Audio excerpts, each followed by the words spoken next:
Hi, I want to welcome you to a new channel that I'm starting. It's called Coach Will's Classroom. My name is Michael Williams. I'm a secondary high school teacher out here in California. I've been teaching for about 12 years in a couple different sites. As a lot of teachers know, sometimes you bounce around. I've taught in public school, I've taught in private school, I've taught social science from grade 7 all the way through 12, because that's kind of what you do. Now I'm a department chair and I teach 12th grade government and AP government and economics. I also get to teach kind of some fun things at do, which is sports and society. And basically we look at, different types of things that the effects of sports had on American society. And I've also, sometimes you teach different subjects, world and US history and different things like that. But I'm starting this channel on recommendation of a lot of teachers. I work with a lot of teachers daily outside of just my site. I'm in a district where we have 5 high schools, and I believe we have anywhere from 12 to like 14 elementary schools. I don't know that exact number of the elementary schools, but as you guys know, secondary and primary teachers don't always know what's going on in both worlds. It's kind of two different dynamics. I've been a high school coach and a college coach in basketball for about 11, 12 years of my life. I've coached basketball, I've coached tennis, I've coached, all these different things, just because that's kind of how it happens when you're a young teacher, or you need to support your family. But I teach out here in California in the Central Valley. I teach in kind of a suburban / urban / rural kind of area, about an hour south of Sacramento. And the reason I'm starting this channel is that, amongst all the noise and everything, and I may just add to the noise for all we know, but is that there's a lot of frustration, a lot of misguided anger and feelings and confusion towards educators that educators have towards, politicians or whatnot, or parents and district offices and students. And you know what, to that point, we're all frustrated. We're all trying to make the best of a no-win situation because, since, March, we went out in March, about second week of March, we went on break. And since then, we haven't taught the same. And I don't know if we ever will teach the same. And I'm not going to complain about that. You won't hear me complain about that and anything, because, complaining, pointing fingers, and they're not doing enough, this is not doing enough, parents, students, teachers, none of that noise really helps anything right now. And that's kind of the frustrating thing. We've been distance learning since March, since we came back from break. We're 2 weeks into our semester. And in that capacity, we've had to endure a lot of things. I'm fortunate enough to be in a district where the financing and extra resources and financial help that we've gotten in our district has been put forth, training teachers to be able to not just survive distance learning, but to thrive in it. And, we haven't thrived yet, and no one's going to thrive right now. And that's kind of the thing. And, there's kind of a misnomer there that we're going to thrive. And I'm not making excuses for teachers, because, I'm on a training staff of teachers that go around and do technology trainings daily and nightly with staff to try to help better their understanding of their resources and their tools to be more efficient as a teacher within the classroom. Since the last week of July till now, and I think we're in the 3rd, 4th week of September, I lose track at this point now. I've done upwards of 60, almost 80 trainings in that time. And, it sounds like a lot and impossible. I do anywhere from 8 to 10 a week. Even before school started, I did 18 trainings that I did with staff, where I'm teaching them technology, how to manage online meetings, how to manage all these different things. And the reason I'm able to do that is I kind of have a background in technology too. I've actually was a district tech where I went around and helped people, and I wasn't great at it. I survived at it because I'm a credential. I have a social science credential. I have my bachelor's in social sciences. I have my associate's degrees in social sciences. Everything I have embedded is being a teacher. I'm a 3rd generation teacher in my family. So I've seen over the years of the importance and necessity of teaching, but at the same time too, I was very fortunate to work for or live and grow up underneath a father who was a teacher and educator that didn't seem the limelight, didn't complain about teaching and educating. He just found a way to do it amongst all the different parameters, whether it's politically put on, whether it's put on by the county or their district. And so what I'm getting to in here is that I want to kind of maybe just speak down to earth, to families, to parents, to administrators, to teachers and students, that, try to shed some light on maybe how we can navigate this, how we can kind of keep a level headed to where it's not a time where we just survive, not even to where we thrive, because that's not necessarily possible at this point, because we're still too young into it. But to develop a situation to where we look back on it as we developed character, we developed a way to persevere as students, as parents, and develop a way to reconnect as a community. But also it's a turning point in education. I equate it to, I brought it up into several trainings I've done with teachers and staff, and it's late at night right now. I think it's somewhere around 10, 11 o'clock at night right now. I just got done doing 2 trainings from about 6 to 8:30 tonight, where I was working with teachers. And I think in one session I had like 100. Digital allows us to train more teachers. I had 125 in one training I was with, and I co-trained another one where we had, I think, close to 90 teachers in. So tonight I had over 200 teachers in trainings. And I'm not saying that to brag. I'm not saying to bring boast. It's just that is how hard teachers are trying to figure this out. But at the same time, too, they're not going to. But they will eventually. By the end of this year, we're going to be good at this to where, if it becomes a norm that we're part here, part there, or full, it's just going to give us more resources to be more effective as we move forward into this generation and this era of teaching. Because as of right now, a lot of that old era of teaching is kind of, those things that aren't working as relevant because students have changed, it's kind of fading off. But we have a new wave where it's a combination of the new and the old. And, they had a lot of good things that have been done prior that we should hold on to. But there's also, due to technology and new dynamics, there's new ways we can move forward. And so, I want to kind of maybe hopefully find a way to merge those two things, because I think both are good. Innovation means that you don't get rid of the old, you take it and amend it and adapt it and expand it. And so, right now is a no-win situation. Parents are frustrated because they're working their tails off and then having to come home and almost be mentors and tutors and helping kids because they can't get necessarily the one-on-one that they typically would get in the classroom.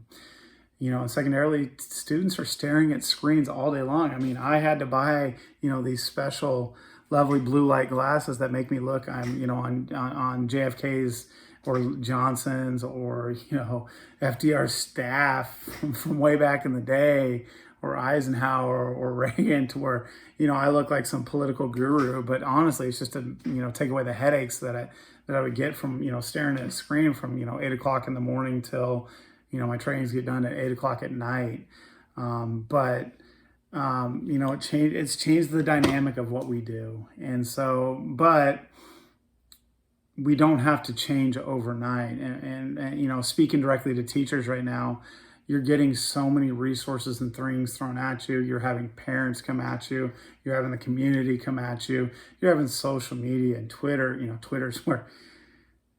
Twitter's where logical argument goes to die, unfortunately. And that's sad. That's unfortunate, because it could be a platform that can be a great way to have dialogue. But dialogue doesn't exist right now.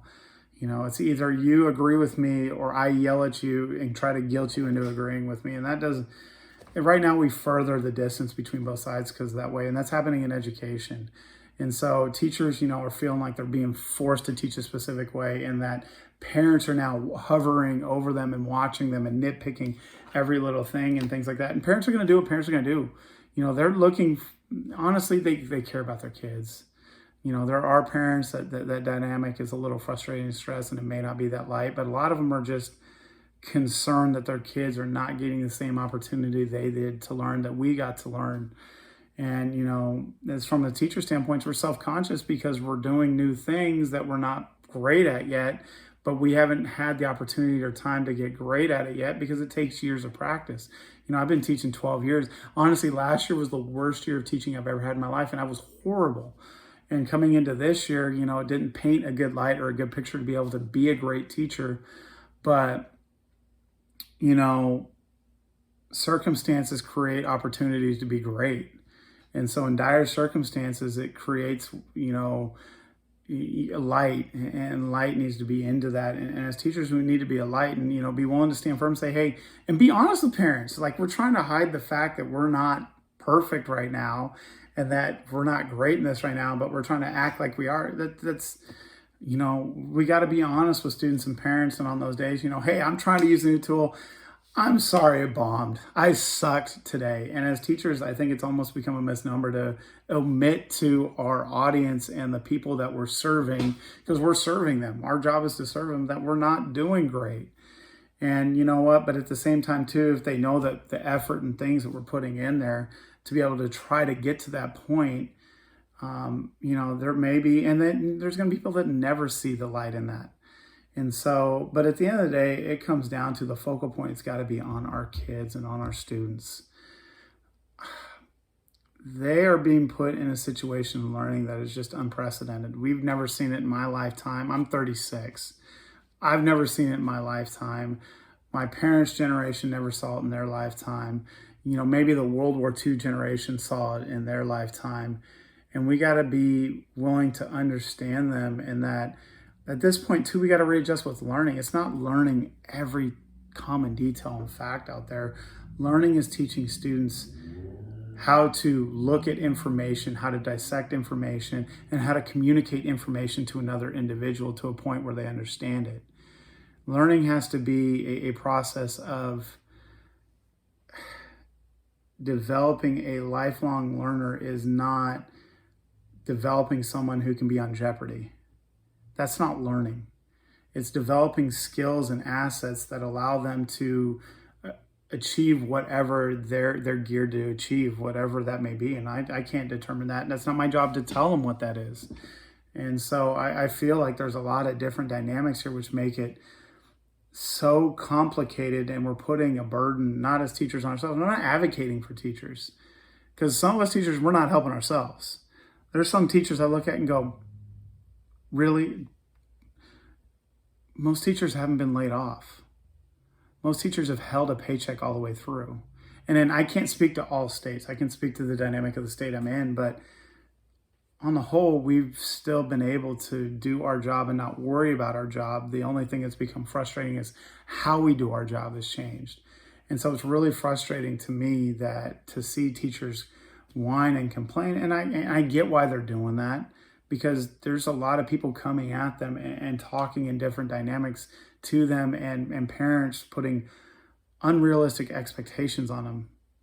But I think, too, we're also got to take into mind the circumstances of the parents and those kids, to where we can't hold that against them as well. And so I think if, to leave in anything right now, because I don't want to talk forever. You don't need to hear somebody else talk forever.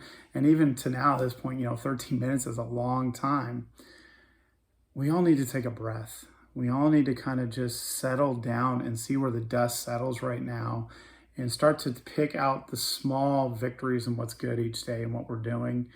But also, too, check in with your students. I've made a point literally every 2 to 3 weeks to send a survey out to my students to get honest feedback. They have the ability to communicate to me honestly in their frustrations, and I don't hold it against them personally, because it's not personal directed towards me, it's the circumstance. And I think we're getting lost in is we're tying the circumstance to people having anger. We're getting lost in the circumstances to the students are bad students. They're not bad students. I wouldn't succeed in this light, and I'm an educator. And so we need to hold that in regard when we're really connecting with these kids as best we can every day. Okay. And I work in a Title I school, which is the low socioeconomic level school, where I think we're anywhere from 75 to 80% of our students are on free and reduced lunch, which means I deal with that type of population. But it's not an excuse. Our job doesn't, they're not going to succeed because that's BS, And us to go at the administration of the district office, it's not fair to them. There's no playbook on how to do this, right? We don't even know the answer, but we're trying to tell them how to do that. And that's hard in some dynamic. Now, obviously, we should have feedback towards them because we're the ones there. But they're also trying to take into account all these laws being passed on how we do what we do. And at the same regard, also trying to mesh that in what we're trying to do within the classroom, but also trying to serve a community as well. It's impossible. It's absolutely and utterly impossible.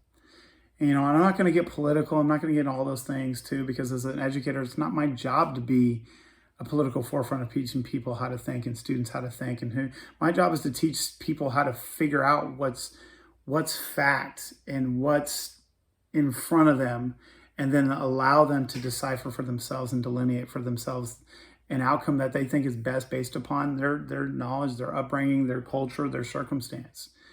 And I don't always align with my students and with staff members and different things along those lines, but that doesn't matter. That doesn't change how I communicate. That doesn't change how I educate individuals, because they're entitled to that. And entitled gets a bad word and a bad rap, but they have the opportunity, because of where we live, to choose who they vote for and how they perceive that. My job as an educator is to say, okay, with all the emotions and all the experiences you've had, make sure that you look at all the things of corely, truly what they are. And right now in education, what it corely, truly is a circumstance that has not been seen. And we're trying to decipher and live through it. And in doing that, we need to be able to give people grace right now. Educators, parents, teachers, district administrators, politicians, and things like that.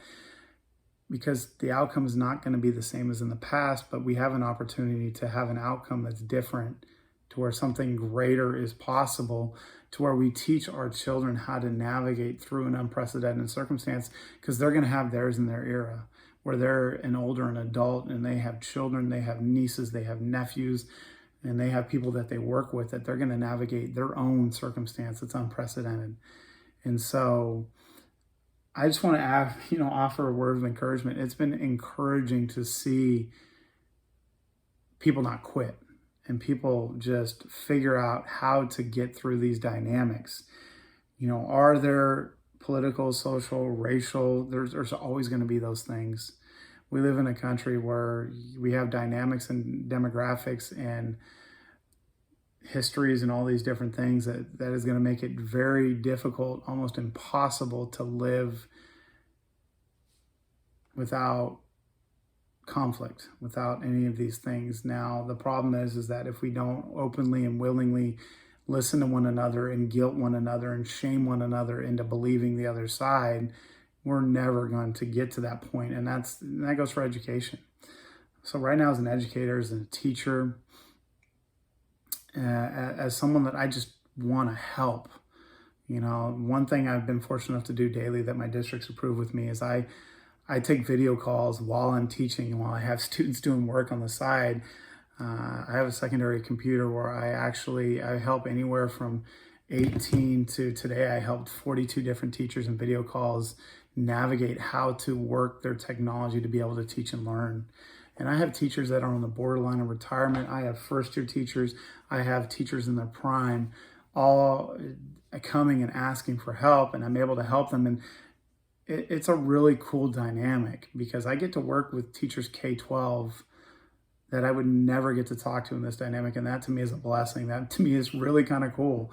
I get to learn the dichotomy of how the whole district works and how all the different levels work, and just how, those kindergarten through third grade teachers, the effort and heart that they have to try to work with those students. Some days, I had my assistant principal, she was holding her child just because they couldn't wake up to do class in kindergarten. And so it affects everybody the same. And so I want everybody to just honestly take a step back, take a breath, reach out, and just try to help one another. Quit trying to point fingers, because, we're really good at just pointing fingers, but we're not really good at just rolling up our sleeves and trying to fix the problem if you can. Even if you can't, the attempt and the effort and the empathy is needed right now. So that way the kids don't get left behind, because when we forget empathy, Children are always the ones that are forgotten because they're easy to forget because they're not at our level and work with us daily. So, this is a lot. This is a long time. This is a lot of speech, a lot of talking. Sorry, I look really unprofessional. At our site, it's Thursday and we do a college day. I'm proud that my family's, a lot of Boise State alums. I didn't go there because, well, it was expensive and I live in California and they didn't have an out-of-state waiver. So I went to a local state school. I went to a junior college, and honestly, junior college saved my rear end. But, at the end of the day, what's this about? What are we doing about? And in future videos, I'm going to kind of give tips on how to navigate video lessons and how to navigate and work with parents and with students. And they're not always successful. I don't know everything, but what I do know is that if we keep at this rate, it's not going to work. And it's going to take people taking a breath and just reaching out to one another and just loving on one another in this process to be able to find a way that we can mesh through this, because we'll get through this. It's what we do. We're a country and a people that, we navigate through things. It's not always pretty. It's not always great. It's ugly as hell at times, but there is a thriving and surviving in that. And we need to do that for the sake of our kids and the sake of their families and their parents. To do that. And so I appreciate, you guys watching this, like it, subscribe, please. If not, and I offended you, let me know in the comments. It's not a personal thing to me. I don't take it personally, because at the end of the day, people are going to love me. People are going to hate me. People are going to dislike me. People are going to disagree with me. People are just going to think I'm a big freaking fool with a bullhorn on a corner, and that's fine. Think that. That's great. You're entitled to that. But I'm going to keep dropping videos a couple times a week, and just because I want to speak to people as a whole, because I don't feel like people are talking like this. I don't feel like people are dialoguing like this. I don't feel like people are speaking to people without blaming, targeting, shaming, demeaning, complaining. What do we have to complain about? We have an opportunity. Complaining solves nothing. Complaining is sitting without action. But what are we doing? And as an educator, what am I doing? And what am I doing is I'm trying to find a way to work with my kids and my students and giving them grace, holding them accountable, but also take into account, would I be great in their circumstance? And I wouldn't be. So at that point, they need some help. And that's what we need to be right now. And so, give your kids a hug and love on them, because this is impossible for them to be great at, but they're trying. Parents, you guys are impressive people right now. A lot of you guys are working in circumstances and in dynamics that we've never, ever pictured or imagined. I'm grateful for you. You're providing for your family, you're working your tail off, and you're coming home and trying to serve your kids. And if you're not, I hope that you are. But if you need help, reach out to teachers. We're doing our best. Reach out to districts, communities. There's a lot of resources out there.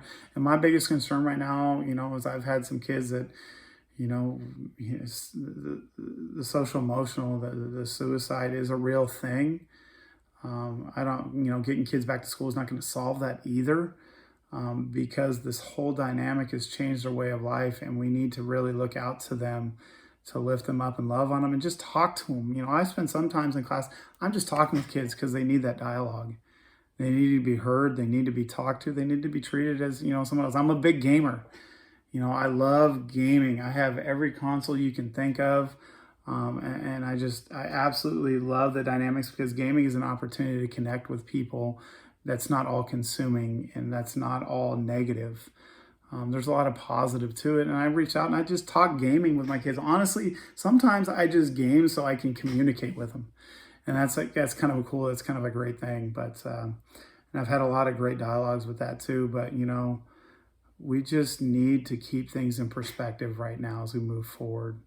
My next video, I'm just going to be talking about how the dynamics of navigating a distance learning lesson and the expectations of that, and what do we do?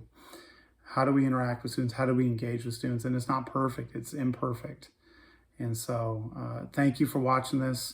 Subscribe to the channel if you want. Leave a comment, leave a like, share with people and other people. And feel free to reach out. I have an email attached to this account that's completely not personal. It's just an email that's specifically designed for this channel. On there that's attached to this channel. Feel free to reach out, and and I'll do what I can do with my best, or figure out maybe a way that I can help, or direct you to people who can help. And you know what? There's a generation of kids that we can't just say, you know what, this is too hard, screw it, I give it, it's not going to work, I'm having a breakdown. That can't be the case. We got to find a way to do that. And, for the love of God, get rest, people. Shut your phones off. Parents, give teachers a chance to get a breath and get a break. Students, walk away from your stuff from time to time and just go outside, and teachers, take a break. Just because they can have access to you and can reach you at all times now doesn't mean you don't need a break as well. Take a break. Administrators from districts and district office people and board members, reach out to your teachers, listen to the community, listen to the teachers, listen to the students, and just be an ear, because that's what the community needs for you to serve right now. And then, we'll mesh what's best. It's not going to make everybody happy, but that doesn't mean we stop and we quit. So I thank you. I appreciate you guys. I appreciate everyone doing everything they can right now, especially to make sure that these kids don't get forgotten. And it's not a forgotten, 2 to 3 to 5 years of education in kids' lives, because it's going to impact how they succeed in life, whether people believe it or not, or people are down on public education. I've taught in private and public education. Right now I'm a public school teacher. I'll probably be that way for the rest of my life. But it's about what's going to help them, and what's going to help them right now is not, 1 + 1 algebraic equations. It's not theories. It's not all these different things. Yes, those are important, but teaching them how to be able to learn in a dynamic that's impossible, and just to keep them up and level. And sometimes they just need to know that we as adults survive financially, professionally, ethically, personally. They need to know that, because it doesn't make it okay, but it lets them know that everyone's human right now. And that's the biggest thing, is that we're all human. But it's not an excuse. It's not a pass. It doesn't mean we don't work hard. I mean, right now I'm putting 12 to 14-hour days in, but that's not all in teaching. That's because I have the ability, and people are willing to allow me to help them. And so I do that. I'm tired. As you can see in my eyes, I got bags for days, and it's late at night, but I just want to leave it there. I'm going to start rambling like a crazy person, and I will. And just, I'm grateful for everyone. And I just keep going, and just put one foot in front of another. And if it doesn't, just stop, take a breath, and then figure out how to get that next foot forward. And you know what? We'll navigate this all together. I appreciate you all. If I don't put another video out, or don't hear any comments out, I'll see you all on Monday. And as I tell my students every day, peace.